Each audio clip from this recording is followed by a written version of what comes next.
Britt, why don't you kind of refocus us on really, the audience, the newer audience members and folks who kind of joined us in the last 3 or 4 podcasts, like kind of what our mission is here at Pure Athlete and really why we do this. Yeah, I think that's great, Brad. We have had, we've had 11 episodes of some great athletes telling their stories, and it'd be easy to just kind of lean in and say, Pure Athlete's just about bringing on great athletes to tell their stories. Yeah. But it's more than that. We really do have a purpose in all this. And as we proceed through 2023 and beyond, you're going to see more stuff from us, more information. We're going to bring more experts in addition to just athletes, to talk about things like nutrition and to talk about mental health as it relates to sports and to youth sports and lots of things like that. But really all of that and all of what we've done so far, we're really here to try to help young kids and parents and families navigate the youth sports journey in a way that helps them succeed and achieve their goals, but in a healthy way. And in a way that allows them to translate, what they're doing on the field or the court or the pool or wherever into lessons that help them succeed at life as well. And it seems to be, even in the last year, the way college sports has changed, the way professional sports has changed, the way international sports has changed. And I don't think in a good way, it makes, I think, this mission all the more important because the pressure and the bad influences and it's becoming more and more like a business, and it's creeping down into high school sports, and and we're trying to not make it where it's we don't want to be against that thing, but we have to kind of carve out this niche with youth sports of like, no, this is what it's about ultimately, and it's great to have goals. It's great to have dreams, and we want to, encourage that. But along the way, it's got to be different. It's got to be different than what college sports looks like. It's got to be different than what professional sports looks like because, but it's just going to be harder and harder because, man, that world's changing every day. And it's not, I don't think it's, and this is just my opinion, that it's changing for the good. I think it's becoming more like a business. Oh, yeah. It's becoming definitely more transactional. Both sides of the equation, whether it be coaches or parents or players, that seem to be, they say, well, it's just a business. Well, youth sports is not that, and it should never be that. And so hopefully that's kind of what the message that we keep bringing, or the messages that these athletes keep, it keeps resonating with their audience. Yeah, and I think, when we sit here talking about youth sports, we're not sitting here trying to say that everything, everybody gets a trophy. Right. Because we're realists now. Us three we're competitive. We talk about it. We got that fire inside.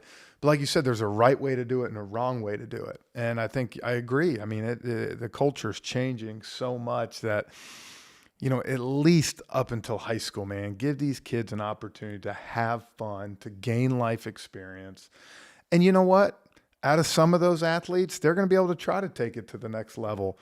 A lot of them aren't, but they can take those lessons that they learned in high school, man, and middle school, and take it in the rest of their lives that I think, will take them a lot farther than other people. Well, and we also, we want their parents to, come out of the youth sports journey with a better relationship with their kids than a worse relationship. And there's lots of stories about where the relationships are worse.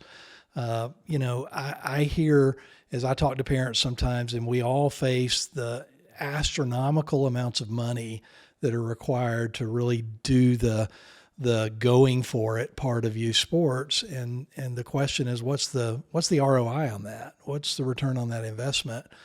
In my case, most of the return on investment was relationship with my boys. The memories, and all those things were just fantastic. And so to your point, Jeff, if less than 5% are getting paid in some form or fashion after youth sports, be it through a scholarship or be it through professional contract, if 95% aren't, then, you better be giving them great experiences and building better relationship with your kids, or you're wasting your money. Oh, 100%. And I remember my high school baseball team, my senior year, I had 40, 50 scouts coming to all these games, and they would come down in the cage before the game and watch you and stuff. And I remember at least 5 or 6 of my good buddies on that were like, hey, I need you to lock into the game today because this is it for us. Yeah, right. We get you're going on doing bigger things, and it makes a lot of sense. Yeah. What you said, like, let us experience it until we can't go any farther. And I think that's a great thing.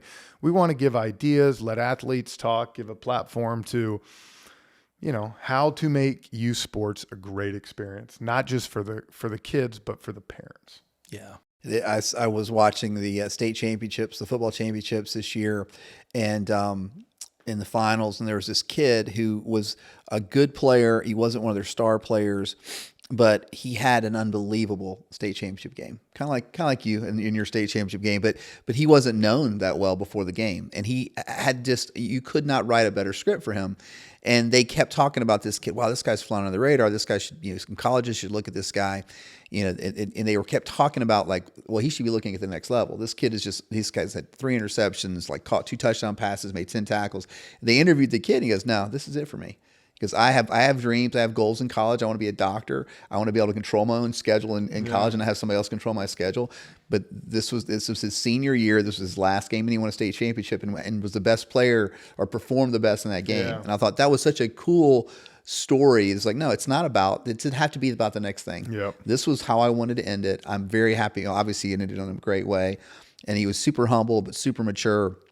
I was like, wow, I would love that, for my kids. I love that for the kids at our school, that, hey, make this experience as great as it can be. Don't worry about the next step all the time.